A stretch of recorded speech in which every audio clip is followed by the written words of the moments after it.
my great pleasure to welcome you to worship with us this morning at the Unitarian Universalist Fellowship of Clemson. Hi, my name is Elaine Faithful, and I serve on the Worship Services Committee. Joining me this morning is our minister, Terre, Balof, and our guest speaker, Marty. Hi. As always, we owe a special thank you to Terre for producing today's worship video. Our opening music, played by our pianist, Corey Dodgens, is appropriately entitled Gather the Spirit, as we are not able to come together as a physical community at this time. As a member of our fellowship, we hope that you will continue to make your pledge payments to UUFC.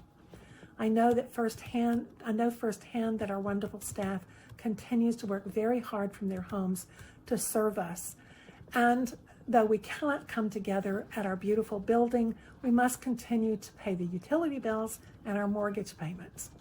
Finally, if it is within your means, I ask you to increase your donations at this critical time, as there are those in our congregation who have lost income because of the COVID-19 pandemic. During our video services each week, we invite you and your family to light a chalice of your own or a candle with our worship leaders as we begin the service with our affirmations. The weekly connection will be a source of information for important announcements as we gather together each week. In this week's edition, you will find the instructions for connecting through our Zoom app. Following today's service at 11:30, we can chat together during the social time, and you'll find instructions in the newsletter for coming in on the Zoom app. You can also find instructions for connecting with Terre and her Monday musings, as well as on Tuesday at Tuesday's Tea with Terre. Finally, on Thursday nights, we're doing a bingo game via the Zoom app. So make sure to check the newsletter for those instructions. Over the last week, we have seen and perhaps participated in what Mother Teresa called a lifetime of sharing. During our homestays, we see people helping us and others who are at risk. This past week, when the tornadoes hit, neighbors and strangers, many from UUFC, turned belief into action. We are called to care for one another, which is why we step outside of our own uncertainty to learn about those who are vulnerable. The topic of today's service is caring for the stranger. I want to call your particular attention to the letter from the city of Seneca in our newsletter today, providing information on how to provide monetary as well as voluntary assistance to the victims of the tornadoes this week. There are many people who have lost their jobs because of the coronavirus pandemic. Many more have lost their homes and now their workplaces. Please do what you can to help. Our opening words come this week from Mother Teresa. Love cannot remain by itself. It has no meaning. Love has to be put into action, and that action is service. Whatever form we are, able or disabled, rich or poor, it is not how much we do, but how much love we put in the doing, a lifelong sharing of love with others.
As we light our chalices this morning, I invite you to join with me in reciting the covenant of our community.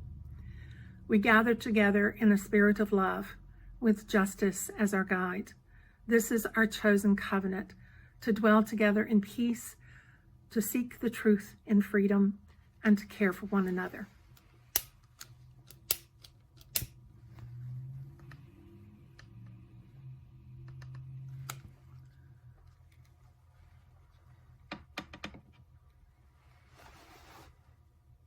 Good morning.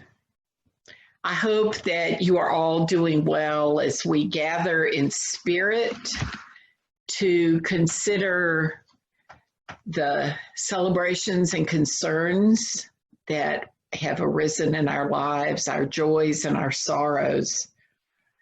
And of course, today we are very mindful of all those who are suffering from COVID-19, and those who are suffering in many other ways. We hold up today loved ones in our extended fellowship community. We won't share their names as this goes on the web, but please take time to look at your Monday Musings email and take some time to sit with the names and concerns that are listed there, so that we may be a support for one another. I'm so aware today, as we all are, that many of us had gotten pretty much on our last nerve with being homebound, the stresses of work, of children, of isolation. And yet then comes another crisis upon us, that of the tornado that hit Seneca and so many other places around the Deep South. We're fortunate that none of our members lost homes. Some were damaged. Lots of us lost electricity for several days. There was the additional trauma of concern as members of our congregation reached out to other members and also to friends, loved ones, and acquaintances, and certainly our hearts go out to everyone. It really did feel like a double whammy when we already had about as much as we thought we could cope with. And yet we learned that we are resilient and tenacious. And it's important for us as we feel that our stress is going from stress to distress, that we reach out to friends and family and professionals if we feel like we need the support. And so we're increasingly mindful of the web of our connections and community, and realize how dependent our lives are on others, other people who need to continue working because they need to support their families, and yet who put themselves at risk to take care of us. The linemen who have been working around the clock to get electricity restored. Several people have said, we're so glad this isn't July when we lost electricity. We're so grateful for delivery people and those wonderful folks working in all the grocery stores, restaurants who are struggling to keep going, people who fill our prescriptions. If we sit and think about it, there's so many people who are making the quality of our lives possible. And that makes us even more mindful today of the ways in which we are invited to and urged to care for those who are most vulnerable right now. The homeless, the hungry, the impoverished, those who are jobless now and living on a shoestring, particularly those who are immigrants seeking a better life and are incarcerated now, are unable to get any help, particularly asylum seekers who left untold horrors to come here for protection. In a few minutes, Marty will tell us a little more about how that state of reality is changing. And for many who are incarcerated, who and in nursing homes, who are increasingly vulnerable, our hearts are sad and wounded because of the suffering we see around us. And yet so often we find that if we can find ways to help others, then our worry is often reduced. And please look at Monday Musings to find ways that you can help with concrete support to help feed people in the Seneca area, to help supply school supplies, art supplies for children who are experiencing a lot more trauma. And so we realize that our hearts are burdened. How do we live in hope and how do we live in trust? And our hearts also are filled with joy when we experience our natural surroundings, the beauty of the flowers, the beauty of nature that daily brings us new surprises. We are both heartbroken, and we know that there is wonder and beauty in the world. We know how grateful we are today in ways that we might not have been before. Grateful for friends and loved ones who we can't be physically present with, but we recognize now how much we long for healthy human contact and being physically present with those who are dear to us. So we give thanks for the wonder and mystery of life and commit ourselves to good self-care and finding ways to care for others in these days. In that spirit, let us take a few moments of silent prayer and meditation.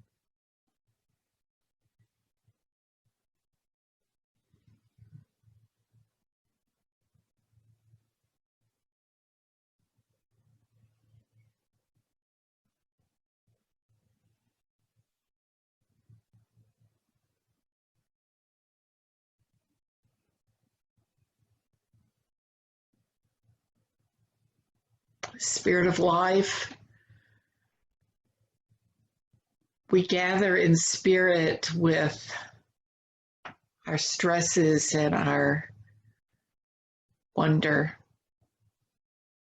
our distress, and our hope for a time soon where we can be with loved ones. We hold up today those who are suffering not only from COVID-19, but also from new traumas of the destruction caused by tornadoes. Even in our area, the extra trauma of losing a job,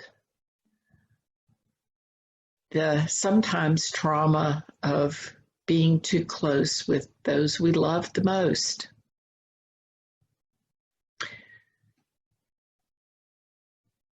We are grateful today for all those who, out of necessity, continue to work in agencies that help us, that serve us.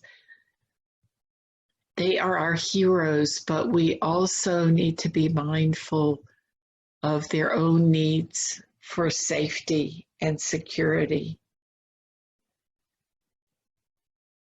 We give thanks for all those willing to put themselves at risk, to particularly healthcare workers who are caring for the most physically fragile people in our country.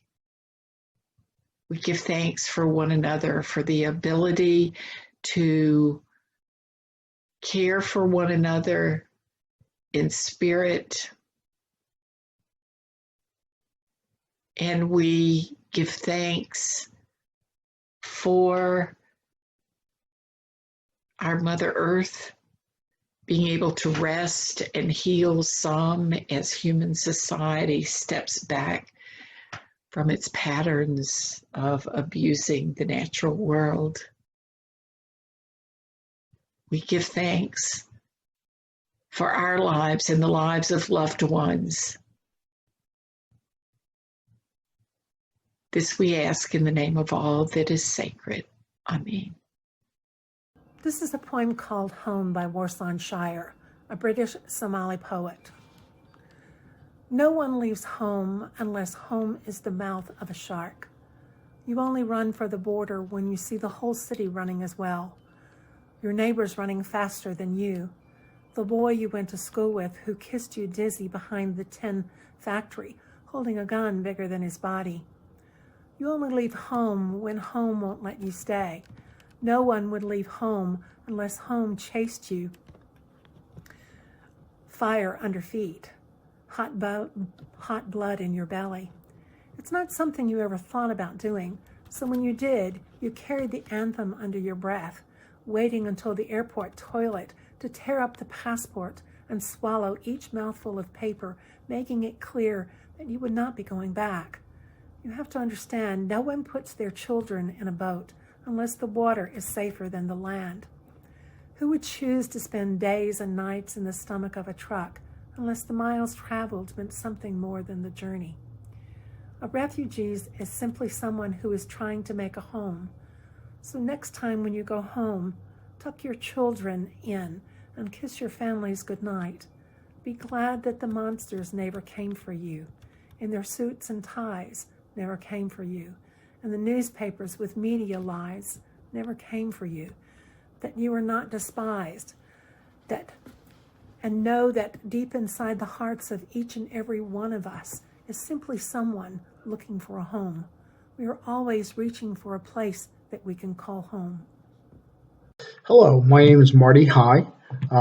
Some of you might remember that approximately 2 years ago, I gave a sermon at your fellowship regarding immigration, and I've been asked, and I'm delighted to do so, to bring you up to date on where the immigration system status is, particularly in light of the COVID-19 epidemic, and just my general impressions of the immigration system. And also want to tell you about one of my clients, so you can kind of understand the perspective of a detained immigrant. Excuse me. The immigration machine continues on without any sort of respite for attorneys or the detained immigrants. Despite the COVID-19, people are still getting deported as quickly as they were before the COVID-19. If the COVID-19 has impacted the immigration system to the extent that it's even more difficult now for us as attorneys to get in to see our clients in detention. So I'm most familiar with the Stewart Detention Center in Lumpkin, Georgia. Those of you might I spoke with 2 years ago might remember that that was one of the main areas that I practiced in. You might want to Google Stewart Detention Center or Lumpkin, Georgia, and see where it is. In good times, it's very difficult to get to. It's about 45 minutes from Columbus, Georgia. It's about an hour and a half or so, maybe an hour from Macon. It's just to the west of Plains, Georgia, home of Jimmy Carter, about 45 minutes. It's literally in the middle of nowhere. Lumpkin is a town, small town that had its boom many years ago in timber in Georgia, and has been roughly generally on the decline ever since. There's one private attorney that practices in Lumpkin, and his name is also Marty. And there is the Southern Poverty Law Center Southeastern Immigrant Freedom Initiative group that also works in Lumpkin, and that's it. And Sci-Fi works on trying to get immigrants released on parole, which isn't a long-term solution, but their chances of being granted asylum or whatever relief from deportation is available to them, their chances of getting that are much greater if they're released, and that's what Sci-Fi works on. And that's the group that I have been working with for a number of years. So in the best of times, Lumpkin is difficult to get to. There's no hotels in Lumpkin. If I drive down there, it's an extremely long day. It's probably a 18, 19-hour day to get down and back and meet with a client, wait in line to get in to meet the client and get back to Clemson. So it's hard to get down there. There's hotels in Columbus and Macon, of course, but it's very inconvenient to get in to see clients. And that's why very few people practice in Lumpkin. One private attorney by the name of Marty lives there, and the Sci-Fi group. No other attorney generally practices at Sci-Fi for a detained population of 1,800 men. So while the deportation machine continues, it's more and more difficult to get in to see clients. We do have access to clients by Skype, but as you can imagine, with one computer with Skype and 1,800 detainees, it's very difficult to get a spot to meet with a client, even over Skype. So currently in the U.S., the latest statistics we have, and the current administration is horrible about providing statistics. The last statistics we knew that in 2018 there were 4,000 adults in detention throughout the 40,000 adults throughout the United States. And around 2,100 families were in detention in 2018. That number really hasn't changed that much. Obviously, family detention was a big issue, particularly last year. Some of that has declined, but there's still way too many families in detention in immigration detention centers. Let me tell you a little bit about one of my clients. So one of my, I can't mention his name, but I can give you an idea of his circumstances. He's in detention at Stewart Detention Center. He was born in Nicaragua as a male. Quickly realized that he identified as a female. And so she is a transgender woman in detention in an all-male prison in Lumpkin, Georgia. She was severely persecuted in Nicaragua, which is is very homophobic, and also was persecuted in Mexico for a while. And then she returned to Nicaragua, was actually enslaved to dance in a bar in Nicaragua, a bar that was owned by a member of the Nicaraguan police force. And after a considerable amount of time being enslaved in this bar, she was able to escape and made her way to the United States and presented herself at the border and asked for asylum. The first thing that a person who asks for asylum at the border undergoes is what's called a credible fear interview. And that credible fear interview is performed by a trained ICE officer who's trained in giving credible fear interviews. Based on that credible fear interview, the ICE officer determined that my client had a credible fear of persecution in Nicaragua, her home country. So she was detained, of course. ICE doesn't distinguish or have an idea about transgender, how to treat transgender individuals. So she was placed in an all-male prison in Stewart Detention Center. When she finally reached her immigration court hearing, it's clear from the record that the immigration judge was extremely confused and really could not get his mind wrapped around the idea that there was a transgender woman in Stewart Detention Center. He conflated being transgender with being homosexual. Didn't quite understand the distinction, or at least didn't appear to understand the condition, the distinction, and ruled against my client and determined that she was not eligible for asylum because of her gender identity. The next step in the process was to appeal to the Board of Immigration Appeals. The Board of Immigration Appeals sits within the Department of Justice. The judges on the Board of Immigration Appeals are Justice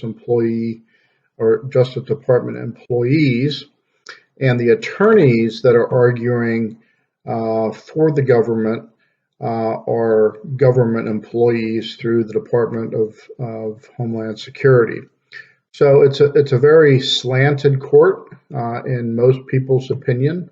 There is a move afoot to make the Board of Immigration Appeals and the immigration courts separate and apart from the Department of Justice, and make those courts more independent.